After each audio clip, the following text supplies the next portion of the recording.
교우 여러분 밤새 안녕하셨지요? 6월 29일 화요일 아침 보리떡입니다. 오늘은 묵상집 말씀과 삶 45페이지를 함께 보겠습니다.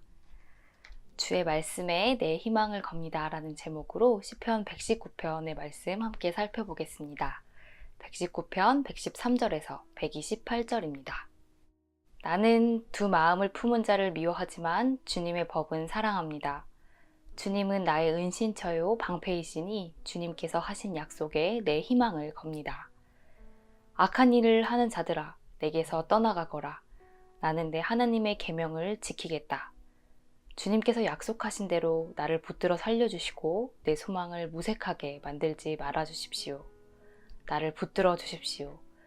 그러면 내가 구원을 얻고 주님의 율례들을 항상 살피겠습니다. 주님의 율례들에서 떠나는 자를 주님께서 다 멸시하셨으니 그들의 속임수는 다 헛것입니다. 세상의 모든 악인은 찌꺼기처럼 버리시니 내가 주님의 증거를 사랑합니다. 이 몸은 주님이 두려워서 떨고 주님의 판단이 두려워서 또 떱니다. 나는 공의와 정의를 행하였으니 억압하는 자들에게 나를 내주지 마십시오.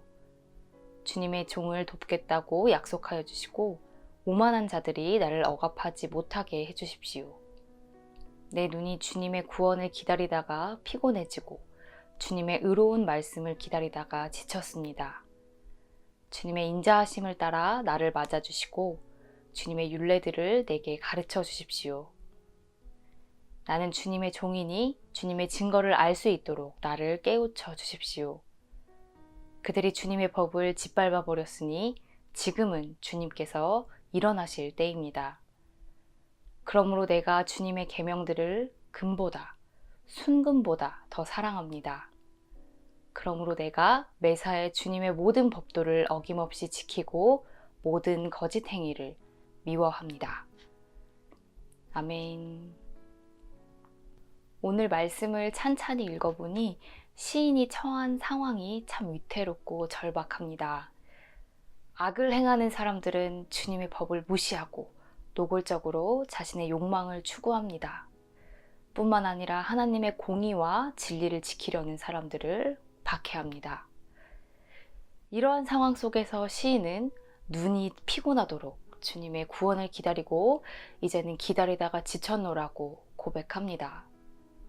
그러나 시인은 여기서 노래를 멈추지 않습니다. 그럼에도 불구하고 자신은 두 마음을 품고 동요하는 사람들처럼 살지 않겠노라고 다짐합니다. 주님이 주시는 말씀들을 순금보다 더 사랑한다고 고백합니다. 탄식을 이어가던 시인이 끝내 원망이 아니라 새로운 다짐으로 노래를 이어가는 것은 지난 세월 주님의 은혜를 직접 경험했기 때문일 겁니다.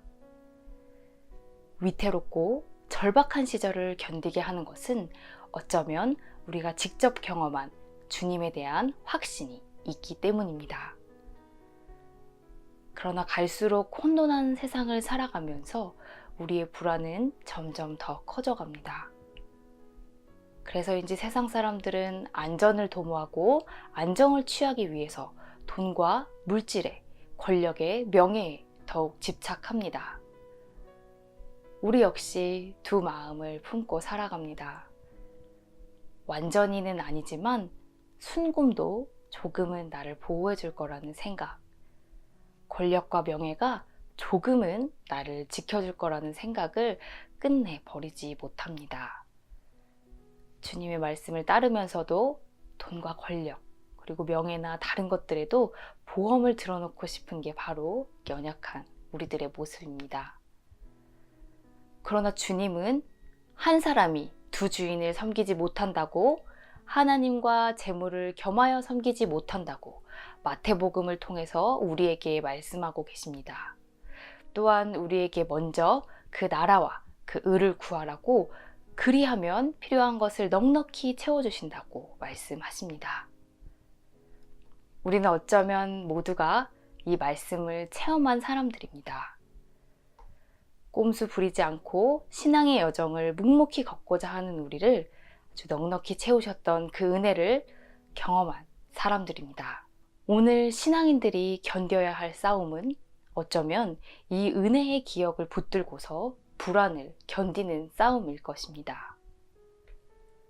오늘을 살아가는 이 그리스도인들의 신앙 여정에서 이 불안의 문제는 우리를 두고두고 넘어지게 할 것이기 때문입니다. 우리가 알고 있듯이 그 불안을 견뎌내는 힘은 다른 것을 통해서는 찾을 수가 없습니다. 우리가 아는 것처럼 주님의 은혜를 기억하고 다시 말씀을 붙들어 사는 것만이 우리를 이 긴 싸움에서 무너지지 않게 하는 유일한 방법일 것입니다. 많은 사람들이 세상의 흐름에 휩쓸려서 물질로 그 불안을 덮으려고 합니다. 아니 또 물질로 더 단단한 반석을 만들어서 흔들리지 않는 안정을 취하려고 합니다. 그러나 우리는 물질로 그 불안이 없어지지도 않고 우리 안에 있는 공허함이 다 채워지지도 않는다는 사실을 이미 아는 사람들입니다. 이미 그 사실을 알고 있는 우리들이 결국 마지막 선택의 자리에서 할 수 있는 고백은 주님만이 나의 반석이 되신다는 고백, 주님을 더욱 사랑하고 의지할 수밖에 없다는 고백일 것입니다. 순금보다도 주님을 더 사랑하는 삶, 그 삶을 살아가는 신앙인과 신앙 공동체가 이 세상에 참된 빛입니다. 삶의 모든 영역에서 자비와 공의의 말씀을 살기 위해서 분투하는 그리스도인들, 그들이 바로 세상의 소금입니다. 지금까지 그래온 것처럼 주님은 이들에게 진정한 은신처와 방패가 되어주실 것입니다. 그리고 이런 신앙인들의 삶은 서로에게 힘이 되고 용기가 되어 줄 것입니다. 탄식 끝에 결국 하나님의 은혜를 기억해내고 새 다짐을 이어가는 오늘 시편의 시인처럼 우리도 탄식 나오는 삶의 자리에서도 지난 은혜를 통해 눈물을 훔치고 다시 일어설 수 있었으면 좋겠습니다. 수많은 불안이 우리를 흔들어도 주님의 법도와 주님의 말씀이 결국 내 희망이라는 이 시인의 고백을 오늘 하루 우리도 할 수 있었으면 좋겠습니다. 함께 기도하겠습니다. 하나님, 가끔은 하나님을 차라리 몰랐다면 하고 원망할 때도 있습니다. 불안한 삶에서 정도를 걸으라는 주님의 말씀이 부담스럽고 버거워서 외면하고 싶을 때도 많습니다. 그러나 주님, 살아온 날들을 돌아보면 주님의 은혜를 고백하지 않을 수 없습니다. 때로 주님의 침묵이 원망스럽고 주님의 명령이 버겁더라도 우리가 두 주인을 섬기지 않고 주님을 온전히 따르도록 연약한 우리들을 붙들어 주시옵소서. 살면서 불안이 밀려올 때마다 다른 것들이 아니라 주님의 말씀으로 그 불안을 견뎌내고 이겨내는 우리들이 되게 하시고, 신앙의 동지들이 서로에게 빛이 되어주고 소금이 되어주면서 우리가 함께 주님의 법을 기쁨으로 따르게 하소서. 우리의 유일한 희망이 되시는 예수님 이름으로 기도드립니다. 아멘.